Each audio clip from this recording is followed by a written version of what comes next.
Merhaba arkadaşlar, kanalıma hoş geldiniz. Bugün sizinle beraber aklınızdaki kişi bugün hayatında neler yaşıyor ve siz neler yaşayabilirsiniz bunları öğreneceğiz. İlahi güçten en net bilgileri alarak aktarabilmek için niyetimi alıyorum. Enerjiye dahil olmak için niyet almanız yeterli olacak. Her açılımda şifa enerjisini artırabilmek adına his yüklemesi yapıyoruz. Kanalıma abone olup alma verme dengesini sağlayan arkadaşlarım. Bu videoyu beğenip yorumlara evet yazarak enerjiyi de mühürleyebilirsiniz. Bugünkü his yüklememiz bir aileye sahip olmanın nasıl hissedildiğini anlamak. Bir aileye nasıl sahip olunacağını bilmek ve bunun mümkün olduğunu bilmek ister misiniz? Hayatınızın her bir alanına, her bir hücrenize ve 4 inanç seviyenizin her birine niyet aldığınız andan itibaren yüklemesi yapılacak. Hemen başlayalım.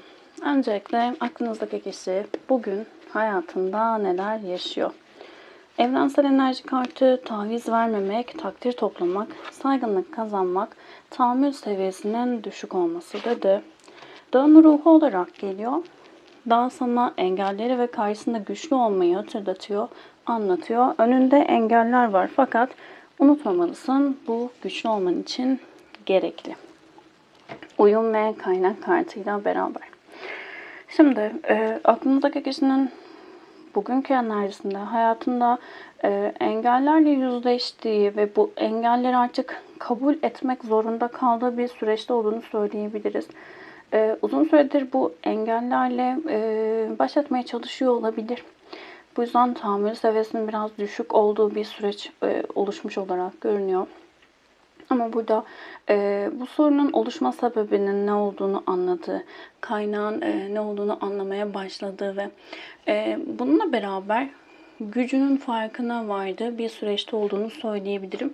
Burada yaşanılan sıkıntılı durumu böyle düşman gibi görmektense artık bununla bir uyum içerisinde olup neyi görmesi gerekiyorsa onu görmeye odaklandığı bir sürecin içerisinde olduğunu söyleyebiliriz. Şimdi ayrıntılı olarak bakalım ne yaşıyor ve neden bunları yaşıyor. Şimdi değnek hastayla bugünün enerjisinde yeni başlangıçlar yapma isteği içerisinde olduğunu söyleyebilirim. Yeni bir fırsat ona sunulacak olabilir. Yeni bir başlangıçla ilgili bir iletişime geçme isteği içerisinde olabilir aklınızdaki kişi. Değnek hası bize samimi ilişki kurma isteğinden bahseder ve yavaş yavaş böyle moralin artma durumlarından bahseder. Buradaki durum daha çok böyle Kılıç Şövalyesi'yle beraber daha önce yaşamış olduğu soğukluk, sert tartışmaların gerçekleştiği süreçlerle ilgili artık yeni bir başlangıç yapma isteği içerisinde. Kuruntu yaptığı ya da mesafe koyduğu bazı durumlar olabilir daha önceki zamanlarda. Ama artık bu durumlarla, yani bu savaştığı, mücadele ettiği durumlarla ilgili yeni bir başlangıç, yeni bir bu sıkıntılı durumun üstesinden gelebilmek adına yeni bir yol aradığı bir süreçte, denediği bir süreçte diyebilirim. Kupa yedilisiyle beraber artık sanki şöyle bir düşüncesi var. Daha önce yani bir sıkıntılı bir durum var ve bu durumun üzerinden gelebilmesi için tek bir yol var gibi düşünmüş olabilir ama şu an enerjisinde aslında bu sorunu çözebilmek adına tek bir çözümün olmadığı ya da tek bir yolun olmadığı, birçok seçeneğinin olduğunun farkına vardığı bir süreçte. Yani burada hırsla ya da öfkeyle savaşmak yerine akılla, mantıkla bir şeyleri oturtmaya çalıştığı bir süreçte. Neden bunları yaşıyor dediğimizde, şimdi Kılıç Dörtlüsü biraz dinlenme dönemlerinden bahseder. Biraz olaylardan, durumlardan elini eteğini çekme durumlarından bahseder. Aynı zamanda biraz terk edilmişlik ve sevgiden dışlanılmışlık hissiyatı da vardır kişide. Kılıç Prensi ile beraber Kılıç Prensi bize eşten kaynaklanan sorunları aktarır, tartışmaları, sıkıntılı haberleri aktarır. Burada daha çok aklınızdaki kişinin yakın geçmişte kalbinde istediği, dilediği, dileği olarak geçirdiği şeylerle ilgili sıkıntılı süreçlerden geçtiği, örneğin sevgiyi hissetmek istediği bir ilişkinin içerisinde olmak istediyse eğer, bu partner de olabilir, aileden biri de olabilir ya da iş hayatında bile olabilir. Daha böyle sevgi dolu bir sürecin içerisine girmek istemiş olabilir. Ama burada birazcık böyle o sevgiyi, o istediği şeyleri alamadığı bir süreçten geçmiş. Biraz hayal kırıklığı var diyebiliriz. Ve şu an enerjisinin artık bunların üzerinden gelmesi gerektiğinin farkına vardı ve aradaki o dışlanılmışlık ya da o sevgisizlik ya da kendini geri çekme durumu ile ilgili çözüm arayışı içerisinde. Şimdi yakın gelecekte neler olabilir dediğimizde biraz zamanı bırakmaya başladığı bir sürecin içerisinde olacak diyebiliriz. Tılsım yedilisi sık boğaz etmemekten ve biraz da yavaş ilerleyen durumlardan bahseder. Şimdi iki durum olarak aktarabiliriz. Kılıç üçlüsüyle beraber üçlü bir durumun içerisindeyse eğer aklınızdaki kişi burada yaşanılan şeyleri zamana bıraktı ve doğru zamanı beklediği bir sürecin içerisinde olacak diyebiliriz.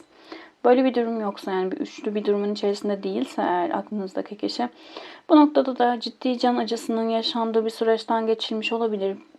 İki tarafında birbirini ciddi şekilde kırdığı, üzdüğü bir süreçten geçirmiş ve acı veren bir durumu bitirmek zorunda kalmış olabilir aklınızdaki kişi.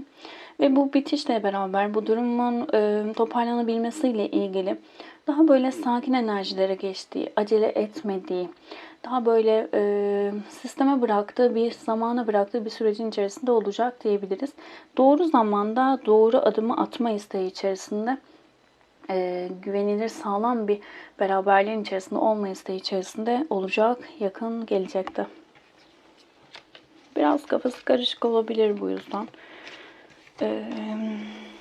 Ama artık bir şeyleri gerçekten görebilmeye başladı ve burayı düzeltmeye başladı bir sürecin içerisinde olduğunu söyleyebiliriz.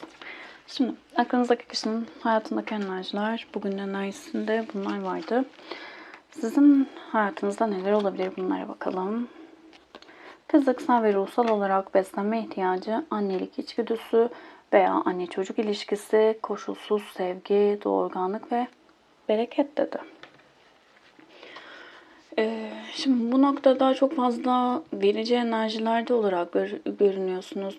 Bugün enerjisinde verme, besleme, başkalarına yardım etme isteği içerisinde olarak görünüyorsunuz.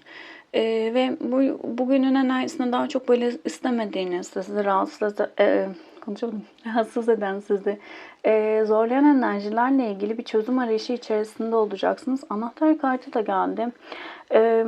Bu noktada biraz böyle sıkıntılı durumları nasıl çözebilirim dediğiniz, o sizi rahatsız eden duygu, düşüncelerin ne olduğunu anlamlandırmaya çalıştığınız bir gün olacak. Yağmurun ruhu olarak geliyorsunuz. Yağmur taneleri gözyaşı gibidir. Seni ferahlatmak ve temizlemek için dökülür. Bazen susamış dudaklarına çarpar ve derdinin sözcüsü olur dedi. Biraz melankolik enerjilerde olabilirsiniz. Biraz böyle gözyaşı döktüğünüz bir süreçten geçmiş ya da geçiyor olabilirsiniz hala. Ama şunu düşünüyorsunuz hala, ümidiniz devam ediyor. Diyorsunuz ki tamam, bunları yaşadım ama bunların sonunda güzel şeyler olacak dediğiniz ama sadece demekle kalmadığınız, çözüm arayışı içerisinde de olduğunuz bir süreçtesiniz. Bu güzel bir şey. Sadece çok fazla verici olmayla ilgili dikkat etmenizi tavsiye ederim. Kendi kul hakkınıza girmeden bir şeyler yapmanız gerekir. Çünkü kendi kul hakkınıza girdiğiniz noktada tüm dengeleri bozmuş olursunuz zaten. Şimdi ayrıntılı bakarsak eğer, bugünün enerjisinde neler var? Ölüm kartı, kupa beşlisi ve tılsım sekizlisi. Ciddi şekilde karamsar enerjilerde olabilirsiniz. Yani yaşadığınız o bitişle ilgili, bitme durumu ile ilgili ciddi bir karamsar enerjilerde kalmış olabilirsiniz. Ama şöyle, şu anki odak noktanız ne kadar hayatınızdan giden şeyler olsa da bir tarafınızda hala elinizde olan şeylerin farkında. Evet, küçük bir yas tutma durumu gibi bir durumunuz var ama şunu da biliyorsunuz, buradaki o çözüm arayışındaki enerjiyle beraber evet bitti, ciddi bir hayal kırıklığı ya da üzüntü içerisindeyim ama biliyorum ki ben, hani deriz ya, hep düşsem de kalkarım denilen enerjiler olur ya. Ben ne kadar yorulsam da, üzülsem de, kötü şeyler yaşasam da kalkmasını bilirim dediğiniz bir enerjiniz var. Emek verme isteğiniz çok fazla. Yeni şeyler öğrenmek istiyorsunuz. Bitişle ilgili kafanızda soru işaretleri olabilir. Bunları öğrenmeye çalışıyor olabilirsiniz. Ya da sürekli bu tarz hayal kırıklıkları yaşıyorsanız eğer, bunların sebebiyle ilgili bir değerlendirme aşamasında olabilirsiniz. Neden bunları yaşıyorsunuz dediğimizde Joker, Değnek Prens ve Değnek Beşlisi geldi. Biraz tutkuların aktif olduğu bir süreçten geçmiş olabilirsiniz yakın geçmişte. Şimdi Değnek Prensi bize yeni fırsatlardan, yeni işten, yeni ilişkiden, bakış açısını değiştirmekten bahseder. Ve Değnek Beşlisi de kavgada de sorunları çözmekten ve bilinçlenme dönemlerinden bahseder. Yeni başlangıç yapmış olduğunuz bir ilişki ya da İlişkide bazı şeyleri düzeltebilmek adına yeni adımlar atmış olabilirsiniz yakın geçmişte. Ama burada hep böyle orta nokta bulmaktansa, bulunmasındansa sanki ilişki içerisinde sürekli kavga etme, sürekli çabalama, sürekli e, emek harcamak zorunda kaldığınız süreçlerden geçmişsiniz gibi görünüyor. Buna rağmen sanki o yeni başlangıca adım atamamışsınız ya da attığınız o yeni başlangıç adımı biraz hayal kırıklığıyla sonuçlanmış olabilir. Şimdi yakın gelecekte neler bekliyor sizi dediğimizde bugün konuşamıyorum.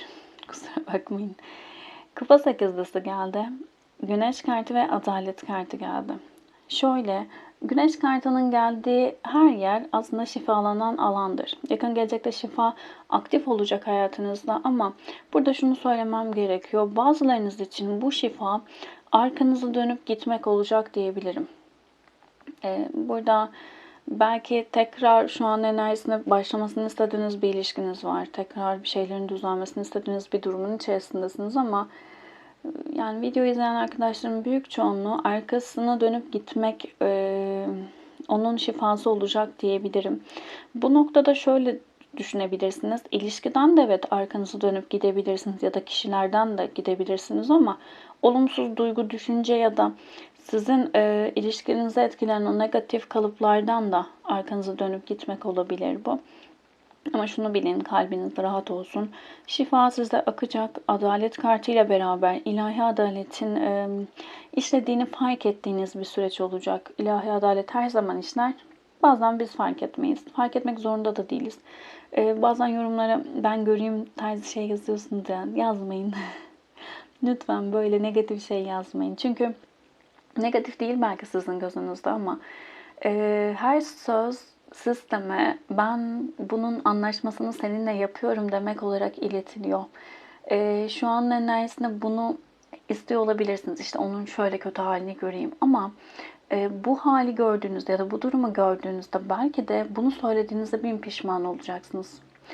Ya da suçluluk duyacaksınız. Ya da bir sürü ya da sayabiliriz. O yüzden mümkün olduğunca bu dilek haklarımızı güzel şeylerden yana kullanalım. Yani başkasının sıkıntıya düştüğünü görmektense öyle bir hayatınız olsun ki sadece kendinize odaklı olduğunuz, kendi mutluluğunuzu yaşadığınız, başkalarının hayatıyla ilgilenecek vaktinizin olmadığı mutluluk duygusundan kaynaklı vaktinizin olmadığı bir hayatınız olsun. Böyle dualar etmekte fayda var. Ya da böyle cümleler kurmakta fayda var. Çünkü bazen böyle öfkeyle söylediğimiz şeyler çok farklı şekilde bize dönüp gelebiliyor. O yüzden lütfen kelimelere çok çok dikkat edin. Çok iyi anlıyorum. Acı çeken kişileri de anlıyorum. Kalp kırıklıklarını da anlıyorum. Beklentilerin boşa çıkmasını da anlıyorum. Ama o zaman karşınıza kötü deneyimler çıktı diye biz de kötü olacaksak ya da size zarar veren insanlar, negatifte çalışan insanlar var diye biz de negatife geçersek o zaman tekamülün de bu hayatında hiçbir anlamı olmaz. O zaman herkes birbirine kötülüklerle devam etsin. Kötü yaşanılmayacak bir enerji içerisinde kalalım mesela. Böyle düşünmediğinizi biliyorum. Kalbinizin çok temiz olduğunu biliyorum. Canınızın acıdığı için bazen böyle şeyler söylediğinizi, hatta söyledikten sonra pişman olduğunuzu da biliyorum ama bazen öyle bir şey ki hani o laf, o söz çıktıktan sonra dönüşü olmayabilir. O yüzden genel olarak kalbimiz temiz kalsın. Kalbimizi başkalarının kötülüklerinden kaynaklı karartmayalım. Umarım anlatabilmişimdir.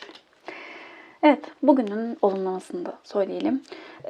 Bugünün olumlaması: mucizelere inanıyorum. Hayatın bana yapacağı güzel sürprizlere açığım. Şans her zaman benden yana. Güzel sürprizler bugün aksın hayatınıza. Kendini küçük görmeyi bırak. Sen yürüyen bir evrensin. O yüzden lütfen pozitifte kalın her zaman. Karşınızdaki kişiler, hayatınızdaki figüranlar. Siz ne rol biçiyorsanız onlara, onlar o rolü oynuyor. O rolün üstüne de çıkamıyorlar, altına da inemiyorlar. Siz ne kadar değer gösterirseniz, ne verirseniz onlara, onları yapmakla sorumlular ve onları yapıyorlar.